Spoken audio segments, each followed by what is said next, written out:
What's up, everybody? So here we are. This is the Monday after my fight.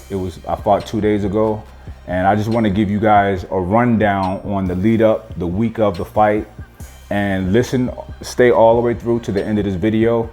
I will put the entire fight up with commentary from Paulie Malignaggi, the whole thing. All right, so we'll start at Sunday. So Sunday leading up was my last day of heavy sparring, and it was fucking tough, right? Everybody I went in there with was pushing me. They was pushing me, and I appreciated it. I needed it. I put little tiny pieces and bits of my training out there for you guys because for two reasons. It's not proper etiquette in combat sports to show sparring, because sometimes people look bad, but it's all practice, it's all sparring. This is where you work out and you try to, increase your skill set, get more comfortable, find range, etc. But that's not something that you do. So you guys didn't get to see a lot of that. You guys saw little tiny baby pieces of sparring, right? And not the heavy sparring, trust me. So that was Sunday, that ended. So that was when training camp really ended. However, I still trained Monday and Tuesday. Monday was a normal training day, just without sparring. And then Tuesday, what Coach Daniel had me do was train a light training session, just get a nice sweat, open the lungs up with 10-ounce gloves. Now, prior to this, the fight was in 10-ounce gloves. So when you're above like middleweight and up, you go from 8-ounce to 10-ounce, 10 or 12 ounce. Heavyweights can do 10 or 12 ounce, but we chose 10 ounce. Like, fuck it, let's go all the way out. So I'll show you guys the gloves that I was training in leading up. In the beginning, I was training in 16-ounce gloves, and I want to shout out Randall at LitFit because he sent me some dope training gloves, and these are 16 ounces, and they were good. I wanted to really push myself, so I was like, you know what, let me get heavier gloves. So I went up from 16 ounce to 18 ounce, and I'm gonna shout out Star Status Attire. They actually sent me some custom gloves with my name, with King Rashid King. So these are 18-ounce gloves, heavy as shit. So I pretty much completed the rest of my training in 18-ounce gloves. Now that's almost double of the size of the gloves that I'm actually gonna fight with. Now, on Tuesday was my final day of camp. It was so cool. My boy Amir came out, the man behind the camera, that's my brother. Mark Lobliner came out, Sean Torbati came out, my friends Drew and Tina from Scottsdale came out. It was nothing, my son came with me as well, my older son, Chiron. It was nothing but love in the room. It was a relief, it was just fun. At that moment, it was time for me to enjoy the rest of the journey, because I did not enjoy the build-up. I did not enjoy the prep. It was hard, and it makes you question yourself, like, why am I doing this? You're getting punched in your head, punched in your stomach. Why am I doing this? Especially when you don't need to do it. So Tuesday was my last day of training. I posted a video on Instagram of me hitting mitts, and people were like, shit, where'd you get the speed from? It's like, it's these light gloves, you know what I mean? You really get to see me how I can be in the ring. So when you're training, you take away all your advantages. That's how you get better. That's why I trained in gloves double the size that I was fighting with. So that was that. Tuesday was an easy day. It was fun. So Wednesday, I didn't train in the boxing gym. I just ran. Thursday is when we headed out to Atlantic City. So Mr. Junior Alpha, he flew with me, my son. And look, the kid just got my back. You know what I mean? And I ain't gonna lie, I was nervous about bringing him with me. I tried to see if he wanted to stay home. He was concerned about a test he had. I'm like, well, you can stay and do your test. He's like, no, I can make it up on Monday. So I'm like, all right. So, and I'm gonna tell you why. I was nervous because this is my baby boy. He looks at his dad like a superhero. What if the superhero takes an L, gets knocked out, gets clipped? That would be all bad. I'm gonna get to a little bit more of that a little later. So anyway, we get out there on Thursday. Atlantic City, kind of hard, kind of difficult to get to. So flew into Philadelphia, rented a car, and we drove to AC, which is about an hour, not a big deal. got to the Showboat Hotel, and it was like a fucking ghost town. It was deserted, nobody there. It was the craziest shit ever. It's big. It looked like Vegas with no people, ghost town, but it's on the beach, on the ocean, which is kind of cool, but it's still creepy because there's no people out there. So checked in, all of that stuff. I wanted to get a workout in, but everybody was like, nope, just relax, Mike, relax, relax, relax. So I did. So the next day, on Friday, which was the day before, I had to go and do the weigh-ins. That's when I actually got to see my opponent. I actually met my opponent Thursday evening. He knew exactly who I was. He just came right to me and introduced himself. And I was like, shit, I couldn't find any information on him online. I wanted to see him train, I wanted to see his style, all of that. And I know a few people was talking shit, like big shit about, oh, this is a bullshit fight. He picked somebody who lost twice. Listen, I didn't pick anybody. I have nothing to do with that. This is a professional boxing match. And I'm not Floyd Mayweather. And even Floyd is to an extent on who he gets to fight. There's matchmakers assigned to every card that's out there. I have no say in who I fought. I actually wanted to fight at a lower weight class as a cruiserweight, but I was matched with it was more heavyweights available than cruiserweights. So, and for me to be able to get this fight on this date, I had to fight at heavyweight, which is something that I didn't want to do. I don't have any of the physical advantages to fight as a heavyweight. I'm only 6 foot. At the time I was 205 pounds, so I had to gain weight to fight as a heavyweight. Heavyweights are just bigger dudes. They're taller, longer. You're at a disadvantage sometimes when the guy's taller and longer than you. And we'll get to that a little bit later. So I didn't even want to fight as a heavyweight. So initially they had me fighting somebody that was 270 pounds, which I wasn't happy about, but I'm already committed. I'm a man of my word. I'm gonna do it. I'm gonna see it through. But for whatever reason, he fell out. They replaced him. When they replaced him, I didn't even know that I had a replacement, right? So when I found out, I was upset about that, you know? And I ain't gonna lie, I had a little anxiety because I'm like, all right, nobody told me anything. Let me look them up. Let me find some information. I couldn't find shit, nothing. I even found one of the guys that he fought and I hit him up to be like, yo, what's his style like? What should I look out for, you know? But that guy never got back to me. He never even opened the Facebook. So that was that. So I'm already going in it at a disadvantage. And I know I'm very public. My life is out there. I post everything. This guy has the opportunity to see me, size me up, you know, see what he feel my strengths or weaknesses are and make adjustments. Now, people are talking shit about his record. Let me tell y'all about records in professional fighting. The very first fight of this whole card, there was a guy who was 4-0. He fought a guy that was 0-3. That means he never won. He got his ass beat 3 times, right? Guess what? The guy that was 0-3 knocked out the guy that was 4-0. Listen, when 2 men is in the ring, is mano a mano, nothing matters. Records don't matter. You know what I'm saying? Whoever want to win and whoever's more prepared is going to win, okay? Whoever wanted more, that's who's going to win. So I'm trying to tell you. And there's people like a good friend of mine, Tevin Farmer. He has 5 losses on his record. But this guy is one of the best boxers in the world now. But you gotta understand, when a lot of guys start out, they're getting matched up with guys. Somebody's gotta lose a fight. And sometimes your luck is just not in your favor. You might get matched with somebody who's that good. You know what I'm saying? And the guy that I fought, you can't go off of how somebody's body look, none of that. Because one of the best heavyweights in the world doesn't even look like he's in shape, and that's Tyson Fury, and he whoops ass. He's fucking legit. So it's not about how muscular, how tight, none of that. If a guy's conditioned to fight, a guy can fight. You know what I'm saying? So, and big men can fucking punch. You know what I mean? So, this guy, he had 2 losses already, no wins.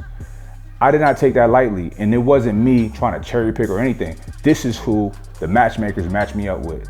I don't have any fights. So this guy, if it was purely on odds, the odds were in his favor. And I'm gonna explain why. Like, when you stepping into that professional arena, it is so different. It's so different. I'm gonna explain to y'all the emotions that I had walking up, the walk up. So before I went down to get my hands wrapped and get my gloves on and wait for the fight, I took a nice hot long shower, and I played CT's track, I Am the One, because that shit fires me up. But for some reason this time, it wasn't helping. I could not silence my nerves, my anxiety. And I'm not gonna lie to y'all, I fucking felt emotional in the shower, like I wanted to cry, you know what I mean? And the feelings and emotions that I had was, your son, your baby boy is gonna be right there. What if you catch a big shot and get hurt? What if you lose? And that was killing me, the thought of that, right? The possibility of that, because it's very real, no matter how good you are. So, and in my mind, I'm thinking like, I got so many people flew out to see me, drove up to see me, so many people on the pay-per-view. I've made this big hype about this, and I can fucking go out there and get beat, get humiliated. So I was dealing with that, you know? So I'm just trying to meditate. I'm trying to like just silence that and just calm it. And I just breathed it in and tried to use it as fire. Boom, boom. Got the shower, got dressed, headed downstairs. You know, got my hands wrapped and everything. I seen some friends on the way out. It was cool, shaking hands, and it was good to see people. You know what I mean? And then once my hands was wrapped and everything, I'm back there trying to warm up, loosen up. I don't know if I wanted to just sit and relax or move around. I sat and tried to meditate for a little bit. You know, nothing was working. Bounty Tank was there, and he had some cats with him. They was loud, fired up, and that was helping silence and block out the anxiety I was feeling. So that was cool, I didn't mind that. Jim Jones showed up, and you know, that's my man, he came to walk me out. You know what I'm saying? Seeing him help too, it helped big time. So when it was time to go to the ring, I felt fine. Elijah, my son, was with me. Jim Jones was with me. We had a squad, we had an entourage, right? And this wasn't planned. The only plan was for Jim Jones and Elijah to walk me out. So I'm walking out there and get in the ring. And then once we're about to start, ding, that's a matter of seconds, but it felt like 5 minutes. And the things playing in my mind, the voices in my head was, this shit is real right now. I heard nothing. I seen nobody around me and I heard nothing. All of the hype, none of that shit mattered, it was nothing. All that mattered was I'm in this ring with that man and we're about to go at it. I'm gonna tell you how unsafe it felt. I felt so unsafe, I felt vulnerable, I felt naked. Imagine like being in the woods, all kind of creatures and thorny trees and all of this shit, and you have no clothes on. That's how I felt. Predators out there, because the gloves are so small. This is my first time fighting in 10-ounce gloves. No headgear. You know, even in training and sparring, I got on shirts or sweaters, you know, as layers. And without having that on, without having a shirt on, I feel like you're naked. Like, imagine being in the woods with nothing on. Thorns and creatures and animals and predators, you feel extra exposed. So yeah, even a shirt feels like protection. Headgear, big gloves is protection. So I've never felt that vulnerable in my life, that physically vulnerable. So that was like, fuck, it was fucking with me. So anyway, bang, the bell rang. We come at each other. So I did everything that I could to control these nerves. You know, I had to control it. They were still there, but I had to master it, control it, worked on my breathing, and be calm. What combat sports is about being calm. You don't go out there hype trying to tear somebody's head off. You get your ass beat like that. You're not thinking right, you know what I mean? So cooler heads always prevail. So that's what I did. So I wanted to stalk him, I wanted to use the jab, you know, measure him, pop it in his face, you know what I'm saying? And but he came out trying to win. Listen, if this guy was to have beaten me, his name would be on the map, you know what I mean? So this guy, he makes a living by fighting. So it's in his best interest to go out there and swing for the fences. And look, that's what he did. In the lower weight classes, you don't really see somebody coming out just trying to gun, you know what I mean? But big guys can get you out of there quick. So sometimes that happens.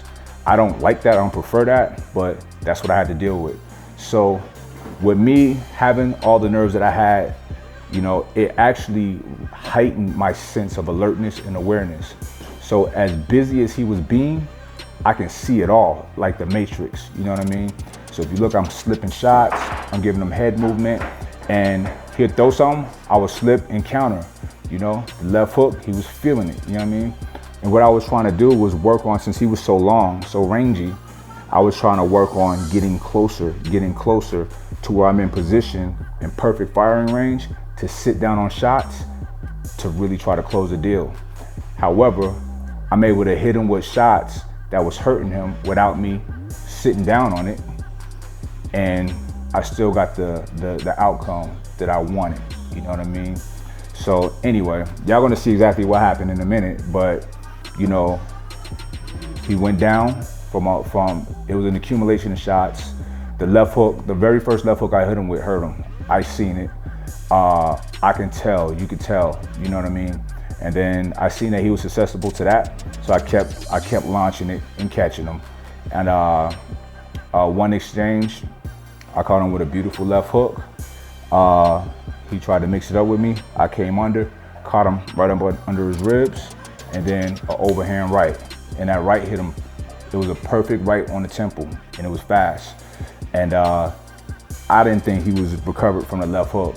So he went down, and I'm looking in his eyes. I'm like, please get up, because I'm like, inches. It's a game of inches.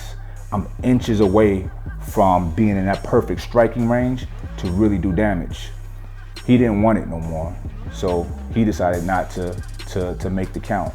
I think he could have made the count, and I was a little bit upset at first, but I had to think about it. Like, I didn't think about it till like a little bit after. I'm like, why am I mad at this guy for not putting himself in further potential damage? You know what I'm saying? So I feel like a fighter, a warrior should go out on the shield. But listen, if a guy is thinking about his health, I can't be mad at that, honestly. You know what I mean? What he felt, he didn't want more of. And I understand that. That's not my approach, but I do understand it. I do have understanding for that, and I have empathy for that.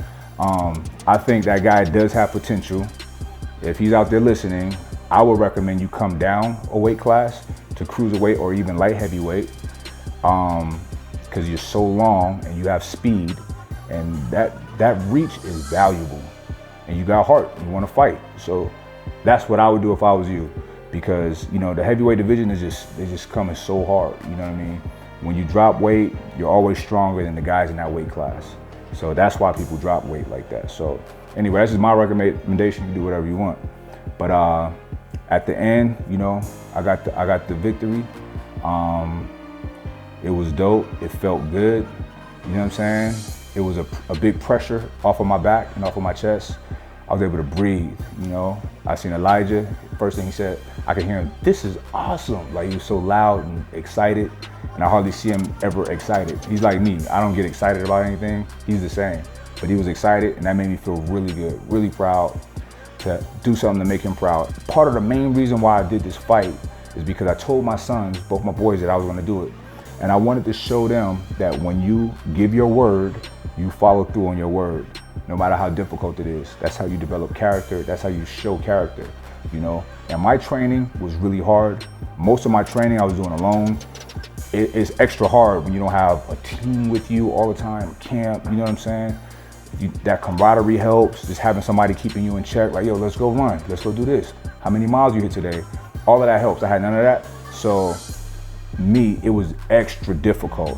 I want to send a big shout out to my boy Marty Barrett, to my boy Isaiah Flores, my boy Hino out in LA, and Luis Garcia, because all of these guys at different points came in and gave me good mid work, gave me some help, some encouragement, taught me things, and all of that was valuable.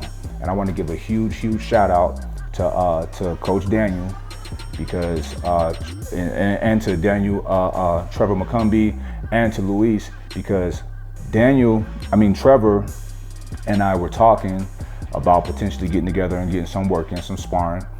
He invited me down to the gym. He had a tactic that they use to prepare when he was a week out or close to his fights, that they put me through, and it was fucking hard. and it helped me. It gave me confidence because I knew I was putting in work. I learned a lot, and Trevor is a fucking dope-ass fighter. That dude is gonna be a world champion, guaranteed. He got the charisma, personality, the look, and he can fucking fight, and he likes to fight. You know what I'm saying? Fighters are different type of people, different breed of people. You don't meet people like that. Luis helped me out big time. I mean, this guy's boxing IQ is way beyond his years. He's a young, undefeated fighter as well, and he also owns the gym, Gents Boxing in Glendale, Arizona. I highly recommend, if y'all ever out here, go check that gym out. But yo, and these are good fucking people, solid people, and I couldn't be, I mean, them coming in, you know, near the end was so helpful, so beneficial. It's hard for me to imagine have went ahead with this fight without them. I was gonna do it regardless, but them coming through and helping me in a clutch time was perfect. Thank you guys, Daniel, Trevor, and Luis. I owe y'all big time. Maybe we'll do something big at Gents Boxing. You know what I'm saying? Big seminar, big meet and greet, something to bring more attention to Gents Boxing, because it's hard to find boxing gyms where people, everyday ordinary people, can go to and learn, you know, get in shape, because boxing is an excellent way to get in shape and learn fitness and boxing. And also there's real fighters there getting busy. It's hard to find that nowadays. So Gents Boxing in Glendale, Arizona, I'll put the address down below. But yeah, so that was it. So what I'm gonna do now is I'm gonna let you guys see the actual fight, the actual broadcast. And, you know, shout out to Paulie Malignaggi. You know, he commentated, he interviewed me afterwards as well. You guys will see all of that. And that was an honor for me, because I have so much respect for Paulie. Paulie's one of the best commentators in the business, and he was a two-time, two-division world champion. He not only has the IQ, but he has the experience, and he's a Brooklyn dude, like your boy. So shout out to Paulie Malignaggi. You know Paulie, I got a lot of respect for you, bro. So this was an honor, you calling my fight. You know what I mean? So dope. And big shout out to Thomas Cornflake Lamana, who fought as well. He was the main event. I was a co-main event. He fought to a draw. I thought he won, you know, but it is what it is. He fought a rugged, durable dude and stepping up his opposition. And he and I are going to do some more promotions together. I might be fighting again soon. We'll talk about that a little in another video. But anyway, I'm gonna shut my fucking mouth and let you guys experience the fight the night it happened, with all the energy, all the electricity, commentary, all of that. And then maybe, if y'all want, maybe I'll do another version of showing the fight with my commentary. If y'all want that, comment down below. All right, so I'm gonna shut the fuck up. Enjoy. They stand. Mike Rashid making his professional debut. He has been all about training his entire life, and now there's a lot of anticipation behind Mike Rashid's debut. He looks unbelievable aesthetically, but will it translate inside the ring? Well, sometimes it does, sometimes it doesn't. You know, a dream come true for Rashid, who's always loved boxing and has always wanted to be a part of the sport. He's been a guy who, obviously, in his life has made working out and being in shape and being a guy who's proud of the way he works out has been a big part of his life. Well, tonight he can take that step up, turn into a professional boxer, and see how that works out for him as well. One thing we know for sure, training won't be a problem for Mike Rashid. He's always trained in his life. He's always felt good about looking good in his life. Well, we'll see tonight if he can look good inside that ring when he makes his pro debut. Well, he's going to be dedicating the fight to C.T. Fletcher, a guy that he looks up to, and he's very good friends with C.T., dealing with some health issues, and we wish him all the best. Mike Rashid is dedicated this fight to C.T. Fletcher, who I know is watching at home. And now we are here on AlphaAcademyPromotions.com. Greatly appreciate all of you joining us. Mike Rashid's pro debut is next.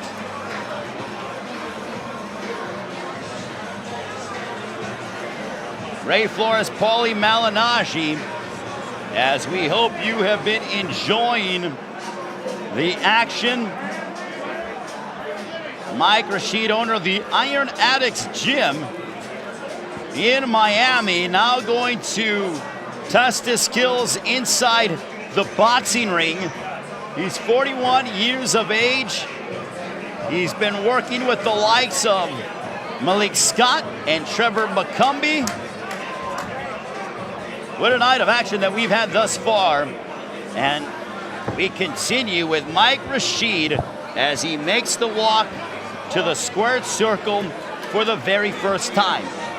He said he's dedicating this fight to CT Fletcher, who is dealing with some health issues, and we wish CT all the best. He's certainly an inspiration to a lot of individuals around the world, especially those when it comes to fitness, the intensity that CT Fletcher has when it comes to his workouts. And Mike Rashid is looking to show some of that intensity inside the ring as Mike Rashid taking on Darius Taylor. That is next, and we appreciate all of you joining us here on AlphaAcademyPromotions.com.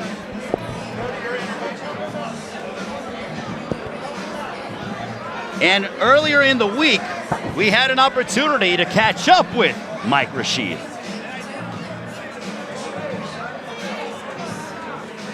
Mike, now that the time is upon us, how are you Ladies feeling? and What are your gentlemen. emotions like as you get set to make that walk?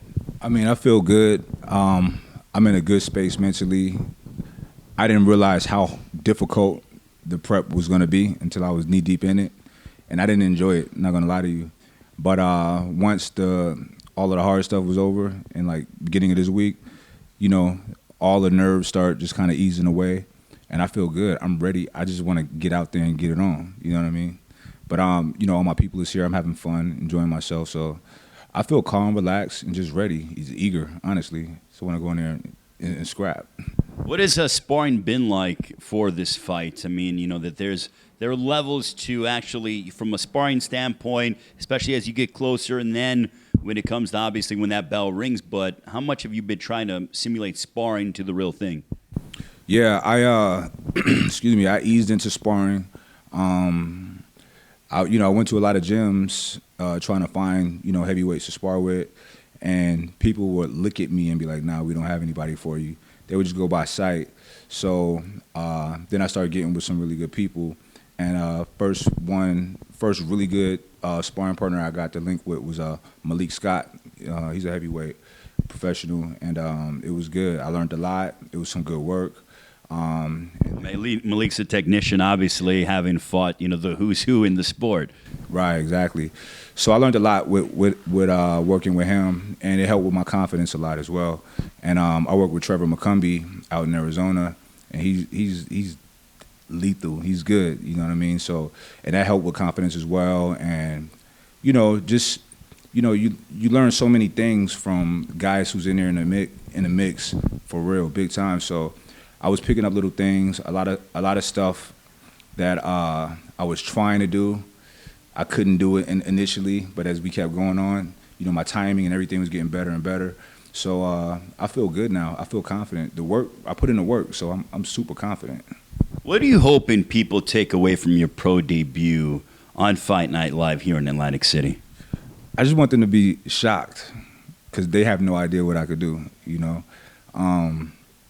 I stopped fighting a long time ago in 2000, but it never left my mind, my brain. So it was just a matter of me being able to connect it mentally and physically, you know, do what I can think, right, and execute properly. And I think I'm there. So I just want them to be shocked because they have no idea. They don't know. We've gotten a lot of positive, energy, and there's a lot of support from all over the world, for that matter, including CT Fletcher, who put into social media. He's excited to watch you fight, everything else. Can you tell us about how much that inspires you to go out and handle business? It inspires me a lot, and I'm actually dedicating this fight to CT Fletcher. He's going through one of the biggest battles of his life right now. He has to have a heart transplant, and CT is one of the strongest people that I know. He's a father figure to me. He's a mentor of mine as well, and I love him dearly. So I'm just dedicating this to him. What I'm going through, you know, with training and all of that is nowhere near what he's dealing with, but it's just to kind of put myself in a struggle as well and, you know, dig deep. And this is not, just so everybody knows, this is not easy for me. This is not easy for anybody. I have so much respect for guys who go in and day out and try to make a living out of this sport, because it's very hard. It's especially hard when you're 40 and you haven't been in the mix for a long time. So anyway, I'm putting myself, in a line of fire and, dedicating this to CT. I want to make him proud. I want to, try to boost his morale and his spirit some, because he does it for me. He does it for millions around the world. So when you're going through sparring and it's, you're going through multiple guys and that lactic acid is building up, I assume that you hear his words sort of telling you to, kind of forget that pain. And, I'm paraphrasing that. Yeah, fuck that pain. You know what I'm saying? So, but absolutely, it's like I don't want to let him down. Just like I don't want to let my father down or my son. My son is out here too, and that's terrifying to me. My 12-year-old boy that look at daddy like a superhero. So I got to go out there and represent. You know what I mean? I have to. It's mandatory. What are you predicting for tomorrow night? Man, I'm gonna just to look impressive. I'm not gonna call a round. I have a round in my head that I want the fight to be done at. I do want to finish my opponent. I just want to give my best. I want to give a stellar performance and just go from there. Mike, really appreciate it. We look forward to seeing you step inside the ropes, and obviously I know a lot of the fans here are excited as well. No doubt. Thank you. Mike Rashid joining us. And now to meet Mike Rashid, here's Mark Frotto. And his opponent, ladies and gentlemen, making his pro debut here in Atlantic City. From Do or Die, Bed-Stuy, Brooklyn, New York, now Scottsdale, Arizona. Please welcome Mike Rashid King. Mike Rashid King, an extensive career when it comes to working in the fitness industry, and now he climbs inside the ropes.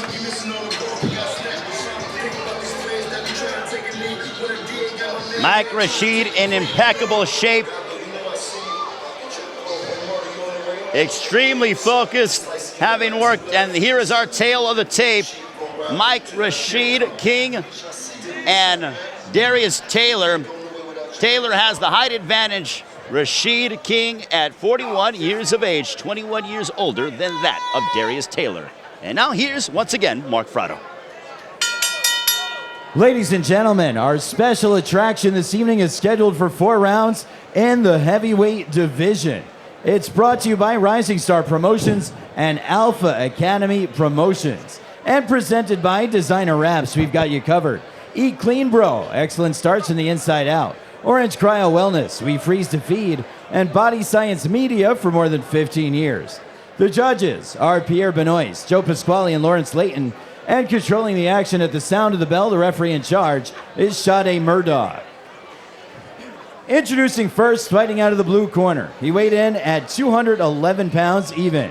He owns a professional record of 0-2, wearing black this evening and hailing from Wilson, North Carolina. Please welcome Darius Paulie Taylor. And his opponent, fighting out of the red corner, weighed in at 219.5 pounds. He's wearing black with red this evening as he makes his professional debut. Representing Scottsdale, Arizona, by way of Bedford-Stuyvesant, Brooklyn, New York, he is Mike Rashid King.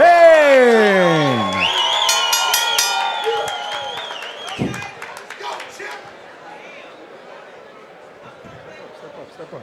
All right, gentlemen. I gave you the rules in the dressing room as a reminder. Obey the commands at all times. Protect yourselves at all times. When I call for the break, give me the clean break. Touch gloves. Let's go to work. Touch him up. Beautiful. All right, featured bout.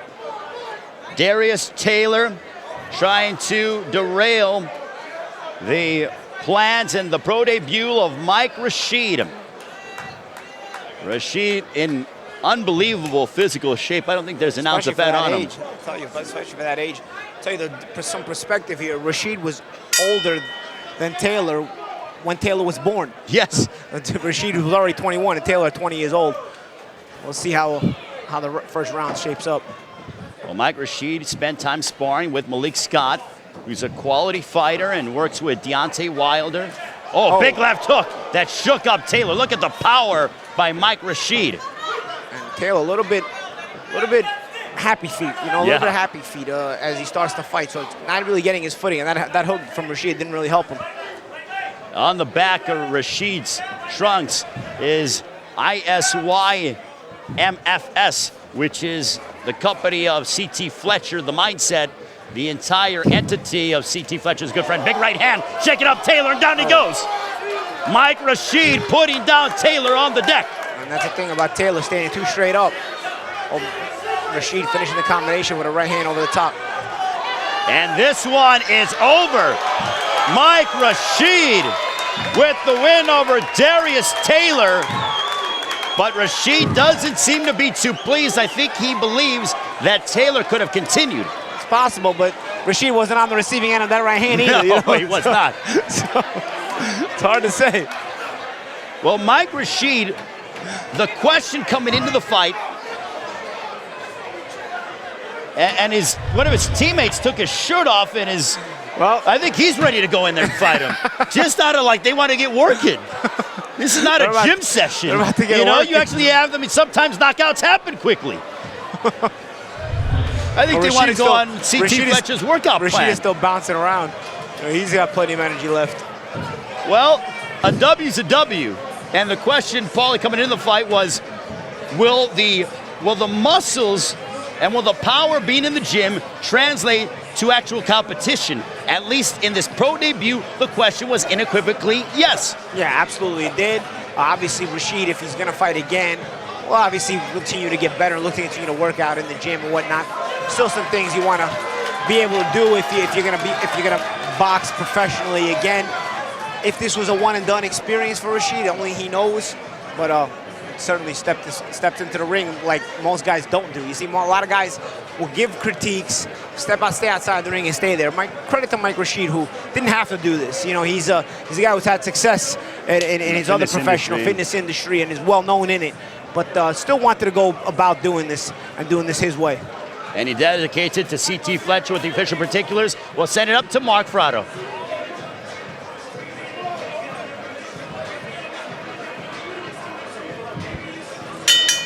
Ladies and gentlemen, your official time from Atlantic City, New Jersey, 59 seconds in round number 1. Your winner by knockout, and now undefeated from Scottsdale, Arizona, and Brooklyn, New York, Mike Rashid King. Mike Rashid King victorious here tonight. The former bodybuilder, the former pro, owner of the Iron Addicts Gym in Miami. He's president of Gifted Nutrition. The man has so many different businesses that he deals with, but he came out, wanted to make his pro debut. He did it in grand fashion, and he dedicates it to CT Fletcher. And I know that CT is smiling from ear to ear where he's watching at home on the West Coast. And standing by with Mike Rashid is my broadcast colleague, Paulie Malignaggi.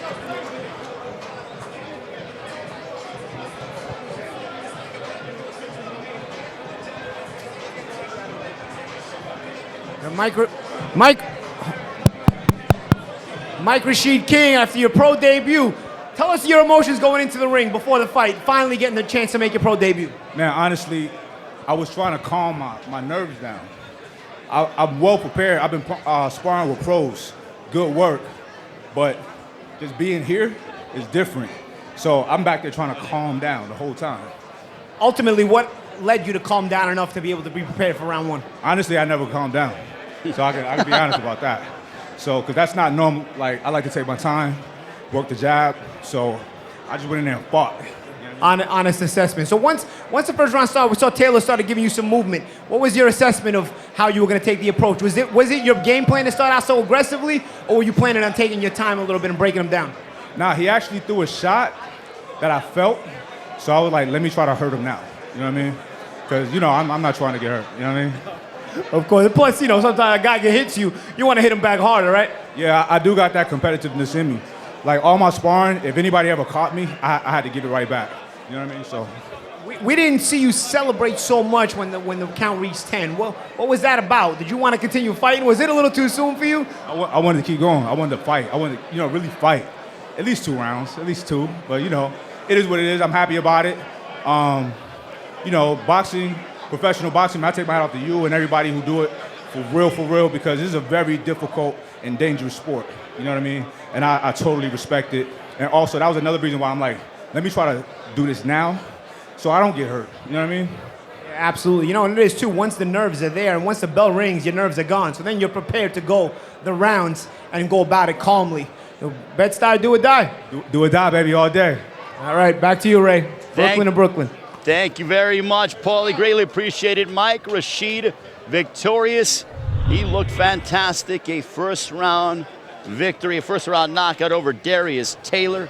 Mike Rashid with his pro debut, a knockout. 1-0 with 1 knockout is Mike Rashid.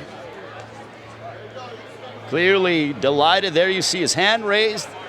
He saw it all along, and he made it happen. And I look forward to seeing Mike Rashid back inside the ring real soon. Well, what a night that we have had here in Atlantic City. From top to bottom, an exciting card. We hope you enjoyed it. It has been our pleasure to bring it to you here at AlphaAcademyPromotions.com.